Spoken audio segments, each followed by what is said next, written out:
Good morning, everyone. We have a special guest here, Venerable Satima.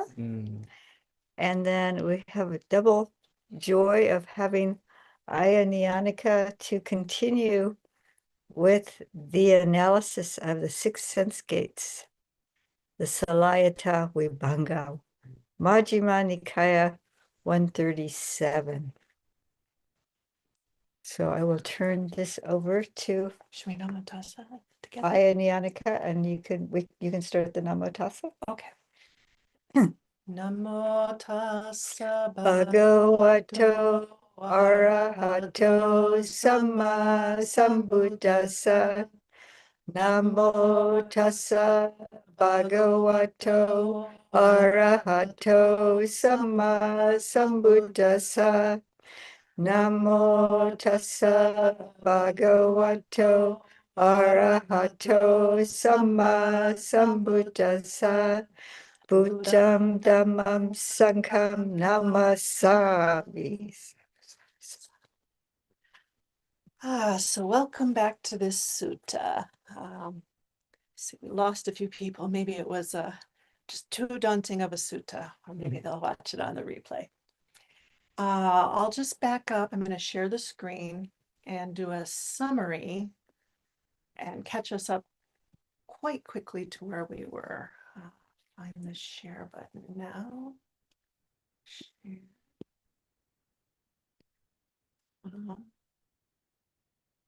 That one.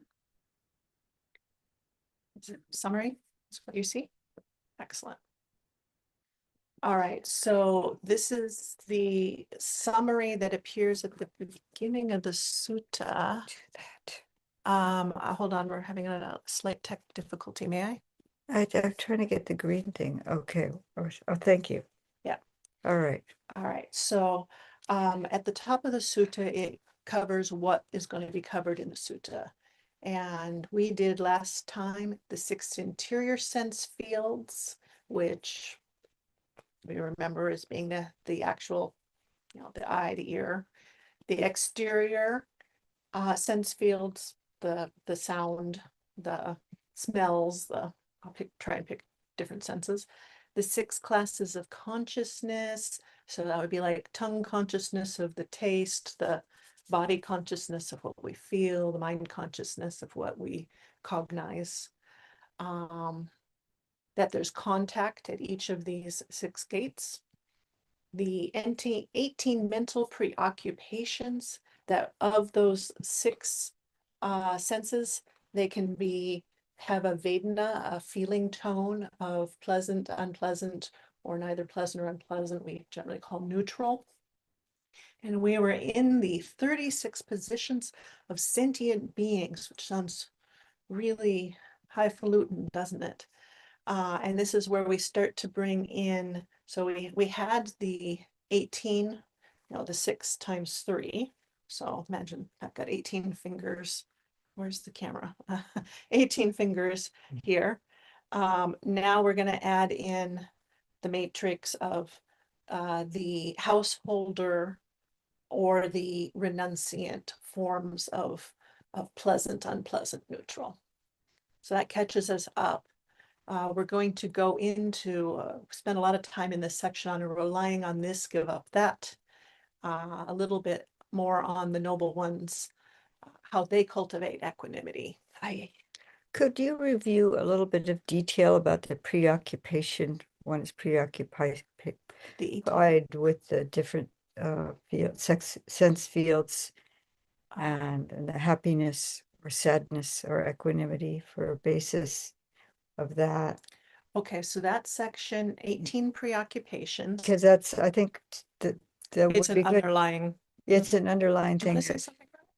I have it on the share here. Yeah, there's that domanassa, somanassa, and this is, and then equanimity or upekkha. These are all related to vedana, our feeling tone, and the contact at each of the sense bases of the feeling that arises. That's either pleasant, unpleasant, or neutral. And then that becomes a basis. I mean, it's kind of the conjoined. the sense field, and then the Vedana that comes up from the contact. And then there's the Somanasa, Domanasa, and Upekkha, which is the happiness, sadness, or equanimity that arises from each one. So that it's just good to have that refresh that Thank you. aspect of it. Mhm. So then people become, or beings, all beings become preoccupied by the pursuit of the pleasant and the avoidance of the unpleasant. And the neutral, they're they're at rest with. They don't need to do any, they don't have to respond to it anyway. I think that's Yeah. good enough summary. Thank Yeah. you. And Yeah. it makes me think of, for the United States, this preoccupation with happiness. All beings, the pursuit of happiness, have the right to pursue happiness. So it's kind of baked into our social structure. Yeah, Bhante Sujato says, yeah, there's the pursuit, but they don't actually say about attaining it. And it's just impossible to attain it because we're always seeking Yeah. the happiness. Right, but it's a great basis for a consumeristic society. Yeah. Yeah, right. That's what we were set up to be. Okay, thank you. So, I'm not saying that the UK doesn't have that too, though. It's just not in maybe your legal document quite the same. All right, so the 36 positions of sentient beings. We started it on this and we left off with the happiness. We can kind of imagine sadness being the opposite, so I'm going to gloss over that. Let's see, difference. The domestic, I kind of like the domestic happiness versus renunciant happiness, the way that Bhante Sujato frames that. So we're going to go down to where we left off, the 6 kinds of domestic sadness. There are the sights known by the eye, which are likable, desirable, agreeable, pleasing, connected with the worldly pleasures. That's a great translation there. Worldly pleasures of the flesh. Sadness arises when you regard it as a loss. So anytime we lose contact with something that we had a pleasant consciousness experience with, from one of our sense organs, this sadness arises in regards to its loss. And then for renunciant sadness, and in this context, what are the 6 kinds of renunciant sadness? When you've understood the impermanence of sights, their perishing, fading away, and cessation, you truly understand through right understanding that both formerly and now, all those sights are impermanent, suffering, and perishable. Upon seeing this, you give rise to yearning for the supreme liberations. This is what Suvijana was saying about we have a pursuit of happiness, or a pursuit of not losing the things that would, such that it would create sadness, but the achieving. So the renunciant one is turning toward a yearning for the supreme liberation. So just, Yeah, go ahead. I don't know if either one of you want to talk a little bit about that yearning. We could go the rest of the hour on that. Just a little bit. You want to say a touch about it, Satya? Yeah, I think this is one of the first ones that I encountered when I was still in white. I remember feeling just so much weariness with the world, and so inspired by all the wonderful monks and nuns that I was meeting, who were, seemed to me at least to be entering upon the supreme liberations. And I just remember feeling like, this kind of I think Bhante G called it a nekama domanassa. Yeah, that would be a good Yeah. nekama renunciant. Yeah. The feeling of like, this is great, like, and maybe on some level a re-examining of how I'd been spending my time. And these people have been spending their time, studying and following the suttas, and, what I've been doing with my time. So it sort of inspired me to crank it up, step it up a little bit. Gears. Do you want to say anything? I could say Please, something. Please. I think this is akin to samwega, where there's a sense of urgency. So there's a sense of sadness or at that we haven't attained Yeah. what we would, but there's also that, it sounds like for you, it was also inspiration. You saw Yeah. the bhikkhus and the bhikkhunis or any renunciates and the Yeah. and just the admiration for them. And I think for the lay community too, just uh, the motivation to be on the path and to just kind of turn away from that. Yeah. I mean, it doesn't mean like we can't have pleasures, simple pleasures in our life, but that doesn't become our preoccupation anymore. Yeah. What's more important to us is development on the path. So we can still enjoy our cup of coffee or something like that, simple pleasures. And we can still enjoy, company and maybe being in the forest or something simple, but it doesn't have to be preoccupying our minds that we seek out more and more and more pleasure. Yeah. And There was a line in the Dasadhamma Sutta.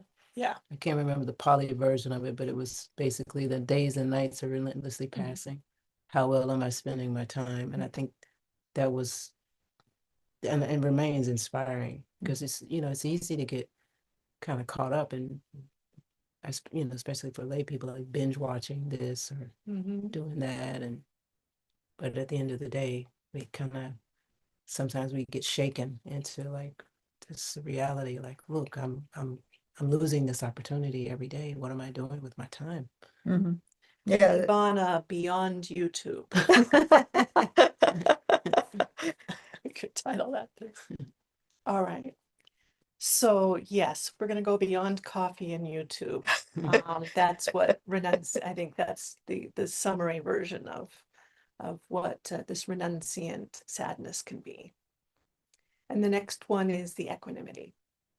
In this context, what are the 6 kinds of domestic equanimity? When seeing a sight with the eye, equanimity arises for the unlearned ordinary person, a foolish ordinary person who has not overcome the sight with the eyes, limitations, and the results of the deeds, and is blind to the drawbacks. Such equanimity does not transcend the sight. That's why it's called domestic equanimity. So there's still this this duality of there is something to be seen, I am seeing it, and I'm so delighted by it or repulsed by it or even neutral. It's this equanimity. When it gets to the neutrality, it has a limitation. It's not neutral beyond the experience of this something to be seen, someone seeing. Whereas with the renunciant equanimity, there's an understanding of the nature of this seeing and the nature of the object we're seeing. We'll get to that. In the context, what are the 6 kinds of renunciant equanimity? When you've understood the impermanence of sights, their perishing, fading away, and cessation, equanimity arises as you truly understand through right understanding that both formerly and now, all these sights are impermanent, suffering, and perishable. Such equanimity transcends the sight. That's why it's called renunciant equanimity. We'll get into that some more. But this is that it's not arising out of the experience itself. It's in the experience one sees and knows it is like this. It rises, it passes, and there's this calm and evenness. I was with a group yesterday and we were talking about the sorrows in the world. And I said that part of what kept me balanced was like really saying, yes, this is the difficulty of this world right now. It is like this. And then I could feel this sense of ease, this equanimity of I am in alignment with reality. Do either one of you want to say anything more about the equanimity and the difference between that? Yeah, I think what's occurring to me too is what's happening is a letting go as well. Yeah. So with attaching to things, wishing for things to be a particular way, really similar to what you're saying about things as they are, but it's not, you can have, okay, this is how it is, and it's distressing. It's very different. That's a different kind of thing, because it's not that we don't care, but there's a sense of that this isn't where we're banking Anything our on. our happiness. the happiness or security. Yeah. This isn't where I can't find any security here. Yeah. Where do I find security? It's inside here. And I think if there's a understanding of karma and rebirth and all this, and eventually, this is also for me, eventually, all of us have this nature inside. If we see the true nature inside, eventually beings are going to find it. So I don't have to really be, at least while I'm on the cushion, I don't have to be concerned with it. And all I can do is to purify my own heart. So I can start just really letting go of that control. And so there's just kind of letting go and letting go and letting go. And when I've been around certain people like Ajahn Brahm, he's completely at ease, but he's hearing the woes of all the people that come to him. Every day people come when he's not on retreat. People line up to tell him about all that's going on with him, and he can be at ease with it. He can just hold it. He can just be there with it. So it's not like a detachment that's heartless. Yeah. Well, that's a really good way to put it. And when I think of somebody like Ajahn Brahm, it's not a detached heartlessness. It's just being able to hold it somehow with a lot of metta, but not. I mean, all he's doing is hearing them. It's detached, but All not he's really heartless. doing is hearing them. Yeah. And so he's there for them in that respect. This one stumped me for a long time. This domestic equanimity. I just could not seem to figure out like what the Buddha was getting to. But then when I reflected, most people, if you think about it in the world, they just kind of just whatever they want. If they want to eat, see, smell, taste, touch, just like anything goes, no problem. There's like, when I think about equanimity, it's like they don't see the danger in sensuality. It's not, it doesn't even register as a problem. Chocolate cake, no problem. Bag of chips, no problem. Binge watching Friends episode, no problem. Anything you want, no problem. But when I think as we reflect on it, and certainly when I started reflecting on it more and more and more, and seeing the danger of my heart, my chitta being attached to sensuality at the moment of death, or drawing my last breath, sort of reaching out to grasp for something else. That was a shaking, like wow, okay, I've got to do something to get this dog off this bone, because if Just going for another bone. it's going for another bone. Well, yeah, and so the dog has the bone for a while, and then they're just kind of lolling around with the bone in their mouth. Yeah. And this is a kind of equanimity that Yeah. or you're zoning out on looking at some flicks or something like that. So there's a kind of that sense of, yeah, I think that's what you're talking about. Yeah. Not seeing the danger. And not seeing the danger in that. I have to make this smaller to be able to fit this one on. Thank you for that.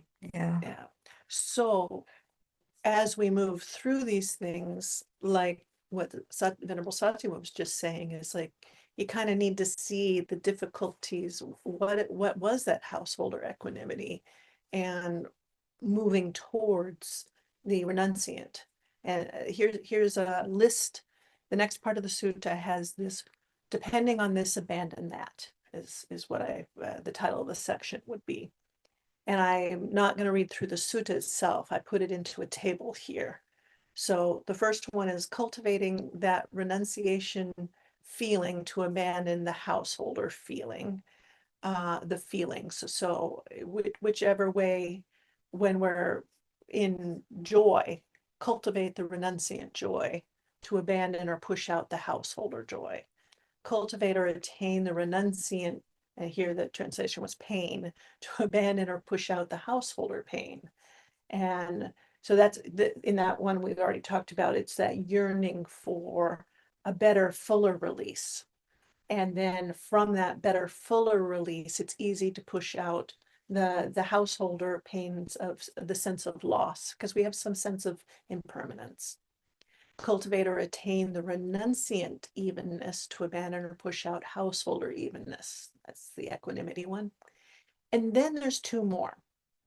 Then depend on renunciant joy to overcome renunciant pain, and renunciant evenness to overcome renunciant joy.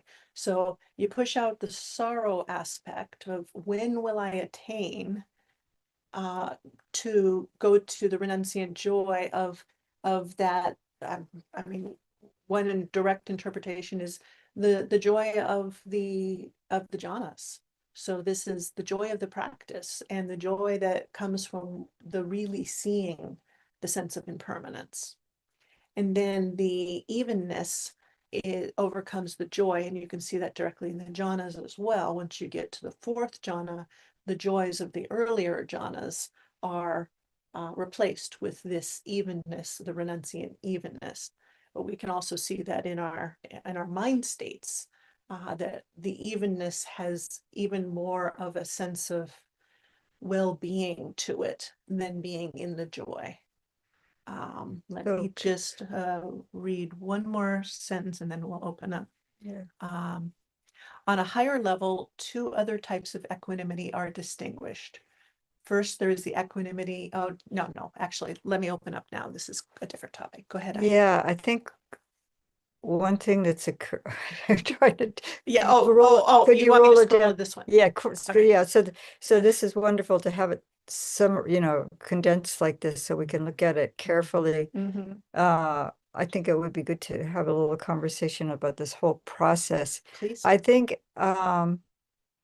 We this might is have to for go the another week on this sutta, though. what? I said we might have to go another week on this sutta, Well, though. this is towards the Oh, we have not even gotten to my big section, my okay. favorite section. Okay, so you have more to say on that part. Okay, so yeah, so also for this is for the renunciant at this point, to cultivate the renunciant feeling, abandon the householder feelings. So yeah, I think this is a gradual path for all of us, and we may spend a lot of time just on this part Mhm. because all our tendencies, as we're talking about working with underlying tendencies that are very strong. And so we just have to be aware of where we're attaching and what, what we're where we're seeking. And then so I think especially for householders working with moderation, because people have a tendency to go to extremes. They go from like the Buddha is living a completely indulgent lifestyle, being in a wealthy ruling class, to extreme deprivation, starving himself to death. So it's like, I think, but what we're abandoning is not the coffee or the a good meal or the, time with our friends that we enjoy or something. It's more learning to be moderate with it, and learning to see that grasping and clinging, and then gradually not have that orientation. So cultivating a sense of maybe moderation is good, as and maybe renouncing some things when we see we have very destructive habits, like too much time with the devices, like Netflix or whatever people do. I don't know what people do anymore, just falling down the rabbit hole of on the internet, whatever we're doing. So just seeing that, even for monastics, I mean, yeah, this is to avoid extremes. Maybe that's the main thing we should be careful about. And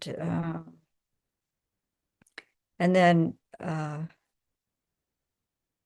attaining renunciant joy, then we're more able to have deeper states of meditation. But I think there's a kind of joy, this word vosaga, which is relinquishing or letting go. And that's also a word for generosity. So if we're having joy from doing things like giving or mudita, there's lots of different kinds of joy, not just the jhanas, I think. Agreed. So I think that is a gradual path. So I think these things can be worked. It isn't like we're going to be stuck at abandoning, but we're also cultivating. So maybe that's all I'll say. If somebody else wants to say something on this section.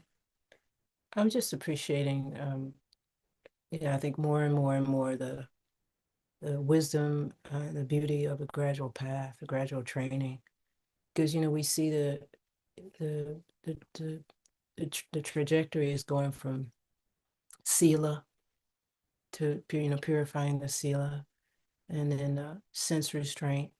And I know for me, and I think for a lot of people, that piece around sense restraint gets like skipped over because like I think people, especially in American culture, where we just sort of whatever you want, when how much make mindfulness, McDonald's, make mindfulness, whatever we want, whenever we want it.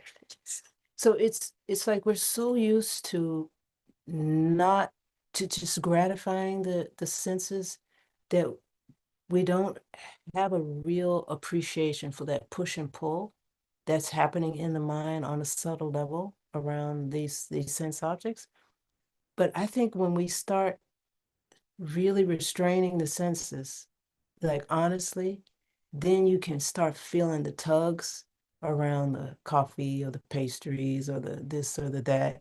That tug was always there, but we don't feel it until we put a hard stop and say, like hard stop on our sila, hard stop on binging, hard stop. Then you feel the mind like that, like those six wild animals pulling at the rope, which wasn't there before. And I think that moment of really understanding what the mind really is doing and has been doing all along, I think for me at least, it was like shocking. Like, oh my God, this is what I've been living with.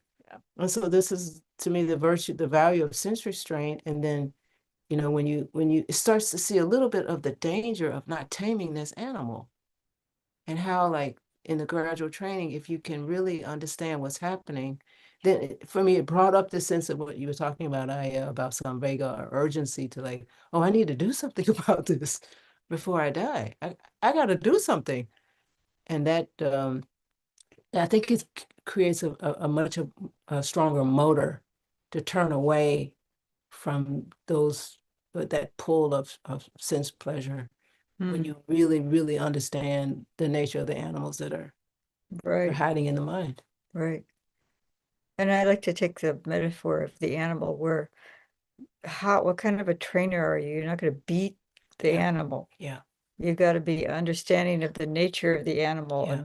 and work with that and Yeah. be you can be firm Yeah. and gentle. Yeah. Depending on the situation and Yeah. also the severity of Yeah. what that pull is. If the pull is just to nourish yourself because Yeah. so understand, okay, there is the urge to eat because to sustain this body, but Yeah. we're only doing it. Not Not- for fun, not for pleasure, not for. Right. So Yeah. maybe you go from 13 cookies to 6 Mhm. to 3. Slowly. Yeah. Yeah, and then the sense of well-being when you're having 1 or 2 cookies and you don't have the bellyache that ensues afterwards. It's like, oh wow, renunciation actually feels better. Feels nice. And then being able to examine that urge to grab the 3rd, 4th, 5th, 6th cookie. And that's in the examining of that, and you see, whoa, the pain is not in It's a bad deal. it's just a bad deal. And what if I put down the grabbing for the cookie rather than worry about cookies at all? Yeah. And rest in this space of not needing cookies. Yeah. So yeah, it's quite a shift to rest in. So the word restraint is appropriate, like we talk about the 6 animals who are tethered to a stake and the rope is keeping them, can't go more than a certain distance. But then when the animal just lays down and rests and says, this is, I love the word gochara, my domain, my place. Yeah. Venerable Thupten Chodron, when I was getting some Vinaya training, called the monastic sitting cloth, our gochara. Oh, that's great. Nice. So that's our domain, the place at which to just to rest and remain in. Yeah. So the restraint of the sitting cloth could be a new simile for us. Nice. And that gets us to this all the way to the renunciant evenness. Okay, in the interest of time, this next little bit What a trip. we're going to gloss over pretty quickly and to get into the Atam Mayatang, which is one of my favorite concepts in Buddhism. So between that section, here's just a quote from Piatan about this section of the sutta. On a higher level, 2 other types of equanimity are distinguished. First, there is the equanimity of diverse sense experiences, which we've been talking a lot about. And that's just the resting and not needing cookies. Then there is the equanimity of unified meditative attainments, that is of the form of, here's dhyanas, jhanas, and the formless attainments. So it's that sense of balance and ease that comes from the meditative practice. Like I said, I'm just going to skip over that little section of the sutta because it again could be a whole thing. So we're going to save that topic for a different day. And the sutta continues. Relying on not being determined by that, give up equanimity based on unity. So that's what's happened in these 2 equanimities above. We're now at the equanimity of unity. And the next step in this giving up this to get to that is here. Relying on not being determined by that, give up equanimity based on unity. That is how it is given up. Therein, relying on this, give up that.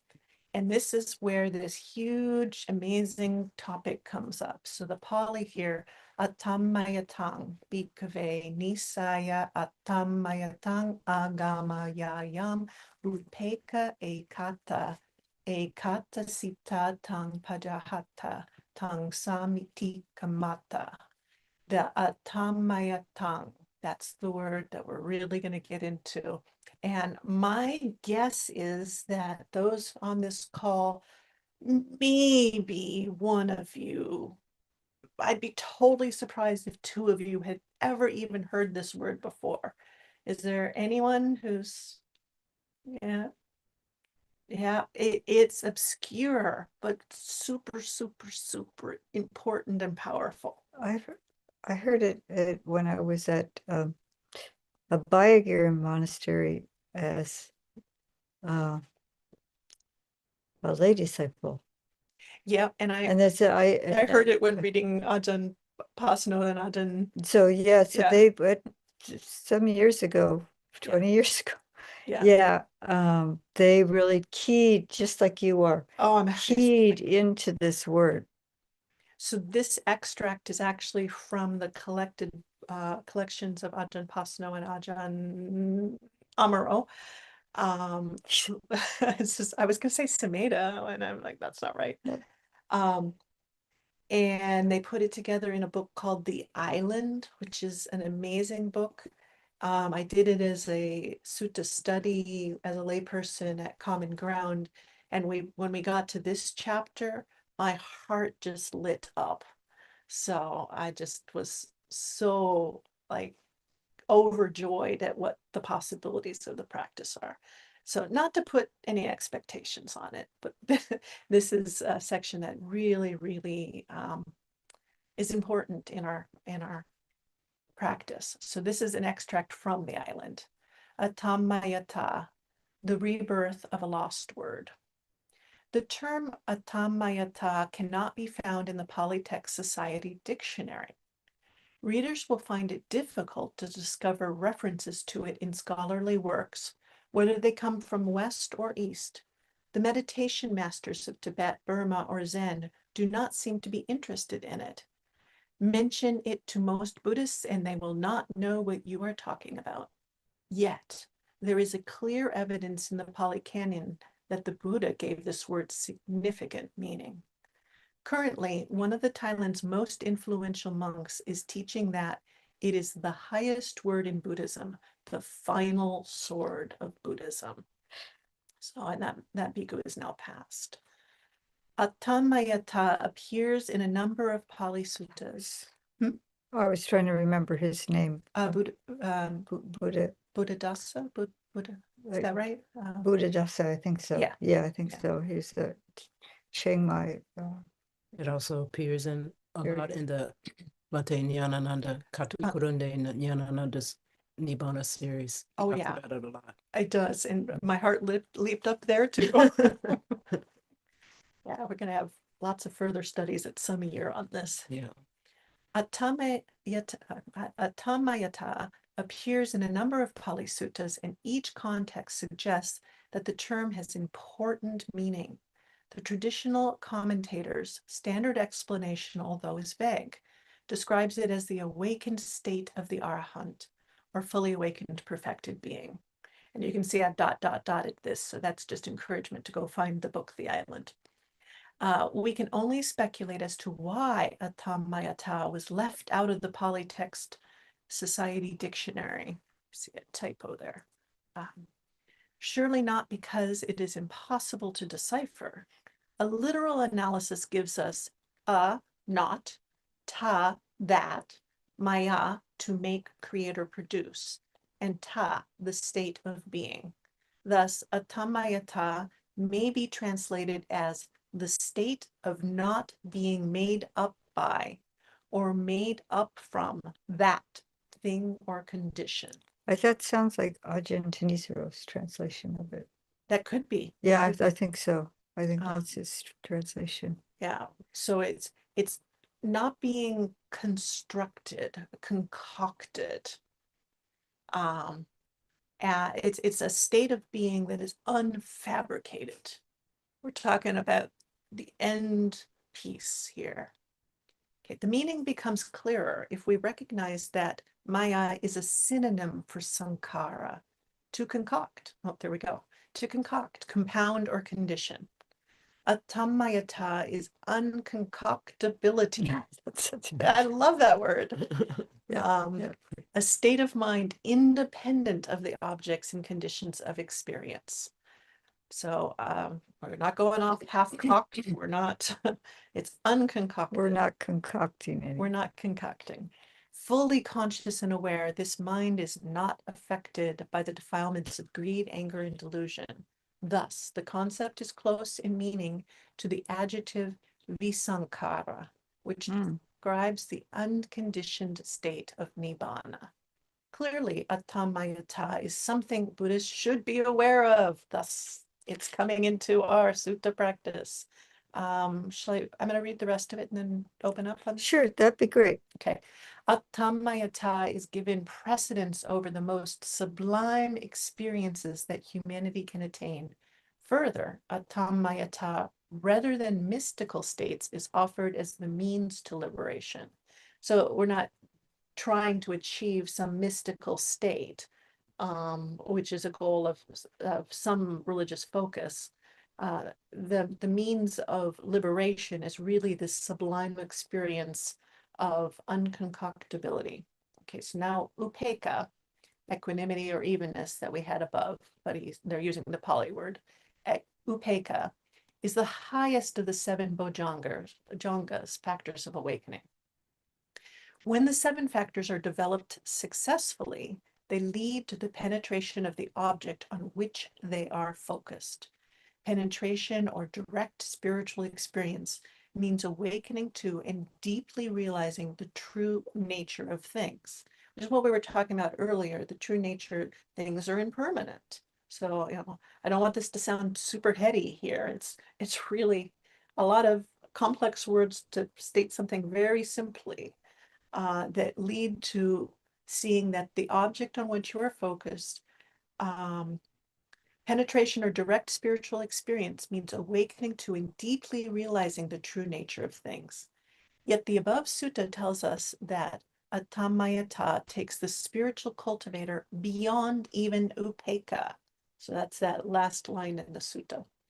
The Buddha is saying that even upekkha is a state that can be clung to, thus preventing liberation. Atammayata frees upekkha, as well as the other six factors, and any wholesome dhamma that aids liberation from clinging and grasping.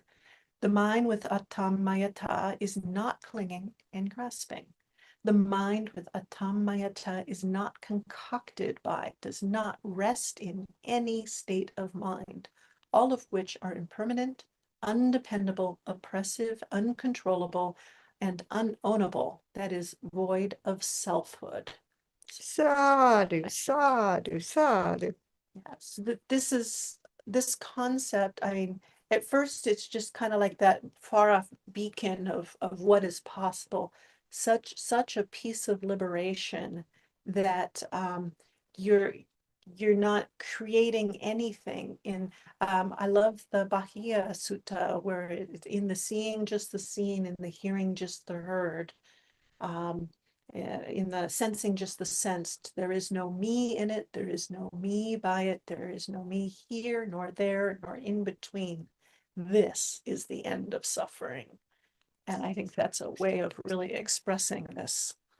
Want to add? Well, also I remember sitting with the at Abhayagiri Monastery and Ajahn Amaro talking about this, and he was like kind of playing with or maybe it was something that was in a Thai, like the way it's expressed in Thai. Oh, And then that's he was talking about a non-roosting, like Mhm. a bird Mhm. doesn't have any place to roost. And so I'm looking now at the Pali Digital Dictionary shortcut at Here. Sutta Central, and it says, so first it says principle of non-identification. Mhm. So that's one aspect. And then the commentarial says no craving. So there's there's no place for to grasp onto anymore. There's like no Mhm. that grasping is not, it's literally not made of that state. Yeah, that's the part that really strikes me. It's Yeah. not made, and as we But no can place see, to land too, no place to grasp onto. There's the non-self and then there's the non-grasping aspect of this. Is, I just wanted to say what Ajahn Amaro was right? mentioning, and then it could possibly be I can't remember now, the Thai way of expressing it. It's not no You'll find- roosting, yeah. roosting place. You'll find that in this chapter in the island, and he goes through the wordplay of the Thai. And Uh-huh. Yeah. that Yeah. Buddhaghosa was going through. 'Cause- Buddhadasa. Because I think when they were writing this book, I was attending. Oh, So he was, yeah, he was talking about and playing with the ideas about indeed. how to, because it is one of those rich words that has a lot of different context to it, or a lot of different, it's like a facets, different facets, like a diamond. You can hold it one way and another, and you see the different facets. It's one of those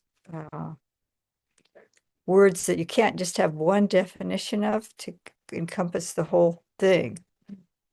So yes, that's what I just wanted to add on that one. I'm looking at their study guide. Ajahn Amaro put, so you can, when you're practicing with this, he says you can ask yourself these questions. Where are you coming from? Where are you going? What are you doing now?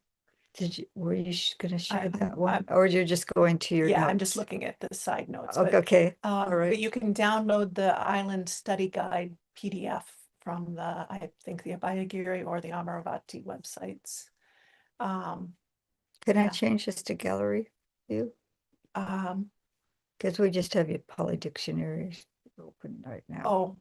Yeah, I was showing them what you were reading, the, Okay, so, do you want to close at this point? Is that why you want to go to gallery view? are you done with what you need to do with these notes? Do you want to Oh, open it up? we've got another good 2 pages here, but Okay, we could go stop, ahead. but we could stop, yeah, I've got 3 more sections on this concept and then open it up. Okay, And then we get into the ideal because we have teacher. 12. Yeah, I don't know if that's the ideal teacher may not be Fit- so relevant. That was the reason I initially picked the sutta, and then I saw, oh wait, there's this beautiful concept. Yeah, Um, good. so yeah, should we just wrap the sutta with this section? Sure. You're suggesting? Yeah, that's Okay. what I'm suggesting, so that we All have right. time for a little conversation and, Right. yeah, So this one is coming from Tanisro Bhikku's books, Wings to Awakening in part 2. Because I want this, it's a heady topic and I want to bring it back into practice. okay. As this process leads to stronger and more refined states of concentration, it refines one's sensitivity to the fact that the grosser one's participation in the process of origination and passing away in the mind, the grosser the level of stress that results. So the grosser our process is, the grosser the And then the unawareness of it and also. yep. So this is a lot about what Venerable Satyama was saying already. This leads one to let go of the grosser levels of one's participation as one is able to detect them. When one teacher said, I was clinging to that, and it's like that.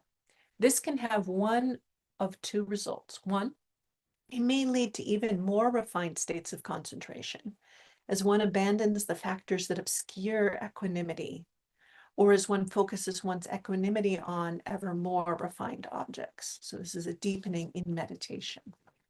Or 2, as one becomes able to focus on the activity involved, even in refined equanimity, one comes to realize that it too is a process of input into the present, fabricated for the sake of non-becoming. Yeah. Thus, as a sense of dispassion develops, Yeah. it's the viraga, Mhm. towards equanimity, one goes beyond it to the state of non-fashioning, Yeah. tammayata. Through the 3rd and final stages, frames of reference practice, he's talking about the Satipatthanas, that's his translation. So as you go into the foundations of what are these mind states and what are the dhammas, or his mindfulness that there is a body, feeling, mind, mental quality is maintained simply to the extent of knowledge and recollection. And he remains independent, unsustained by, not clinging to anything in the world. That's amazing. And from Santikaro Bhikkhu, from Evolution Liberation, Atamayata signifies the state of mind that is totally free, independent, liberated, Buddhadasa Bhikkhu prefers to describe this state as being above and beyond positive or negative. So even outside the state of equanimity, human beings instinctively feel and perceive all experiences either positive or negative. This leads to evaluating and judging those experiences, which turns into liking and disliking those experiences, which turns into fosters craving, attachment, and selfishness. Thus arises dukkha, misery, pain, dissatisfaction. The mind that has gone beyond positive and negative cannot be pulled into the conditioned arising, the paticca samuppada of dukkha. Thus, Atamayata describes the reality of the arahant, the worthy, undefiled one. So I think you can start to see that step by step that we talked about earlier in the suttas is really leading to something so beyond where we've been that it's worth just keep. If I substitute this for that, I'm going to be a little closer, a little bit closer, a little bit closer, and you will feel so much relief along the way. So I'll close with this part. In all four levels of awakening, so this is from the stream enter up to Arahant, the basic dynamic is the same. Virtue, concentration, and discernment bring the mind skillfully to a state of non-fashioning, atamayata, where all present input into the cycles of karma is suspended. This state of non-fashioning then opens the way for the experience of the unfabricated, which is an epithet for. Sadhu, sadhu, sadhu. Okay, it was such a super rich topic. I think it is indeed time to close the share and open up for Thank you. conversation. Okay, great. Thank you very much, Aya, for all your research and your dedication and your reflection on this topic. Yes. Yeah, and it's just interesting because this is a thing that we do is that we focus on, like when you focus on even one word, like I was saying, this multifaceted word, and it's easier when you see a translation just to overlook, because relying on this, you give up that. It sounds like It just, well, duh. yeah, but it's a much richer than that. So thank you for delving into that. Well, other people have delved into the word too. So Yeah, and I collected that for our benefit today. so thank you. So inputs from out in Zoom land, and then also again from the monastics here. Can you put up a virtual hand or just your hand if you want to say something? Are you overwhelmed? It is a bit overwhelming. Is it a little overwhelming? Is it hardening? Encouraging? Okay, Yes, okay, okay, see, very no. good. It's the same, it's a lot to absorb, yeah, certainly, and it takes time. And then you have those references. I guess I and Yannicka will share I'll share that document.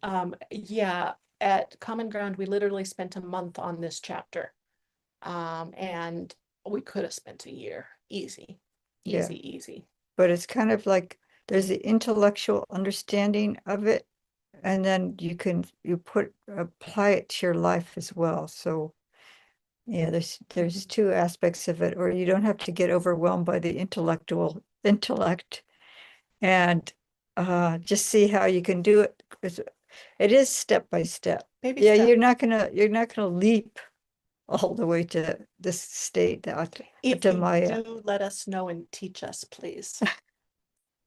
I'm just recollecting the Chetana Sutta in Anguttara Nikaya 10.2, where the Buddha is said to have described how the path unfolds in a natural way, so that one doesn't have to wish, may I feel non-regret, but just, I think what's really, really encouraging about how all these teachings come together is when we start the gradual training with the perfecting our sila, like just where we are, starting where we are right now, and doing our best to try to really polish and perfect where we are in terms of what we are able to do.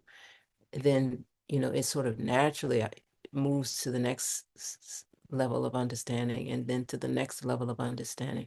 But I think what I know I was guilty of uh skipping, like sort of maybe even jumping around. Sometimes I had this like really bad habit at one point where I'd read the sutta and I would sort of skip ahead a few words, skip around and jump from this sutta to that sutta. And, it's like the mind wasn't really sinking into the Buddha's teachings, really trying to sincerely understand what is the Buddha saying.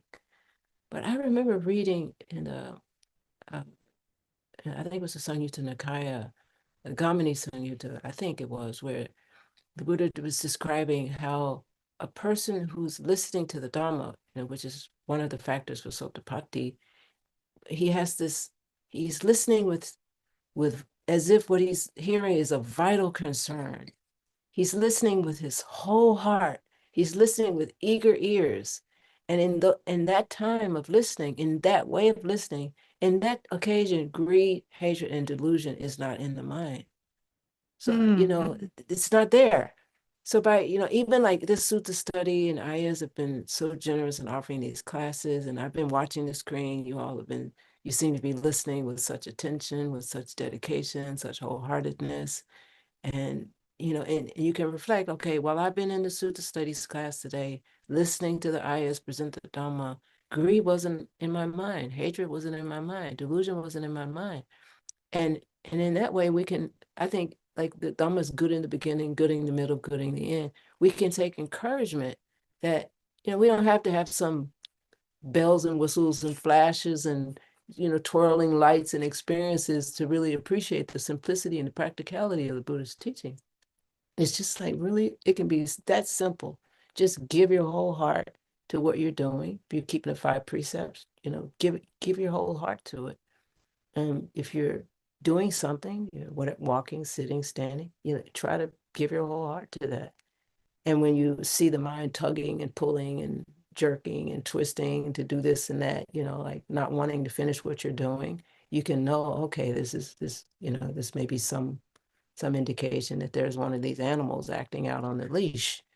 And so in that way, I just take a lot of encouragement that, and also maybe just to say finally, I have a lot of respect, a lot more respect for this path because, when I was in Dhamma pre-K, I remember reading about the Bodhisattva had uh, fellow companions like Olara Kalama and Udaka Ramaputta, who had all these amazing experiences. They were like really proficient in the jhanas and the immaterial jhanas, and they were like floating around the cosmos and all these spaces, and had all these like special talents in meditation, but they had not understood Atamayata.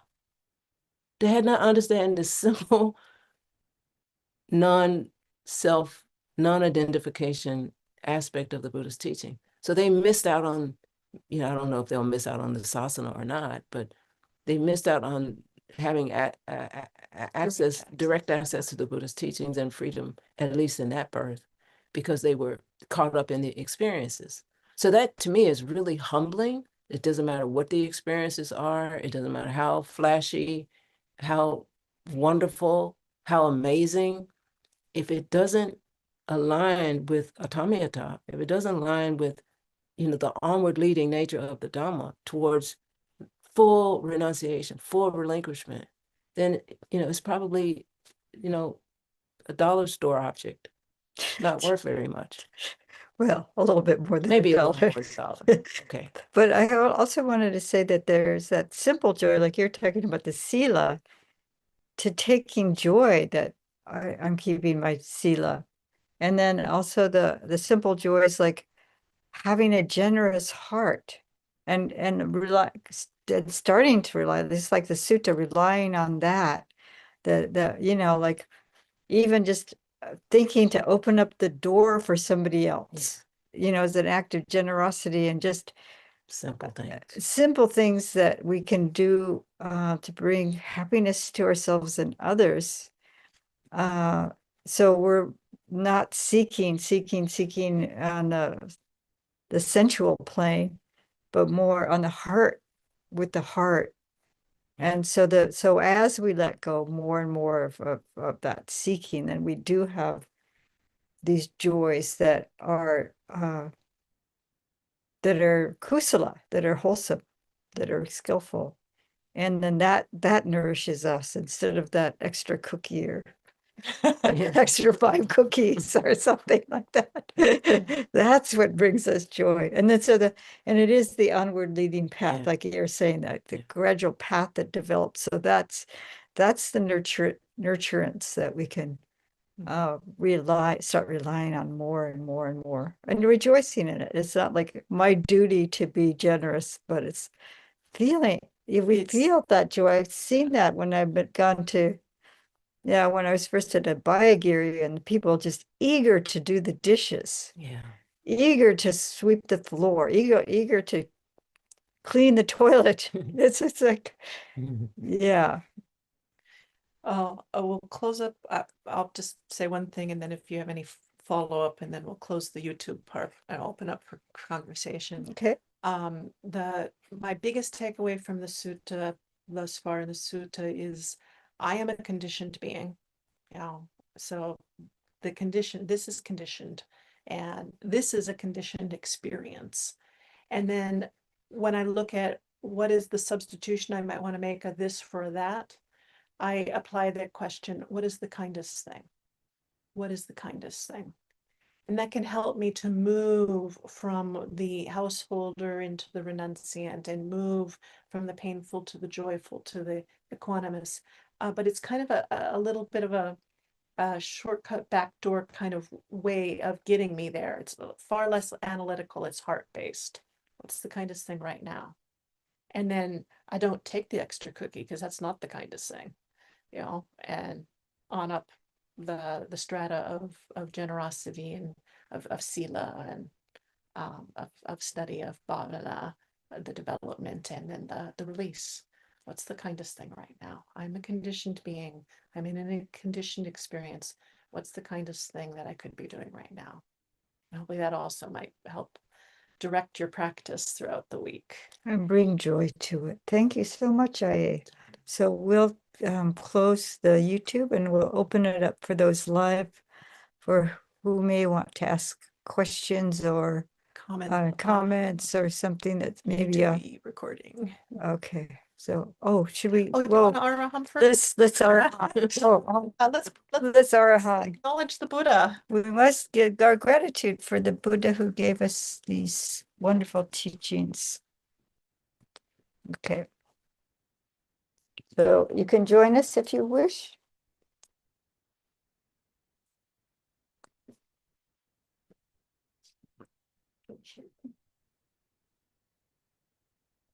Araham Samma Sambuddho Bhagava Buddham Bhagavantam Abhivademi Swakato Bhagavata Dhammo Dhammam Namasami Supatipanno Bhagavato Sāvaka Sangho Sangham Namami.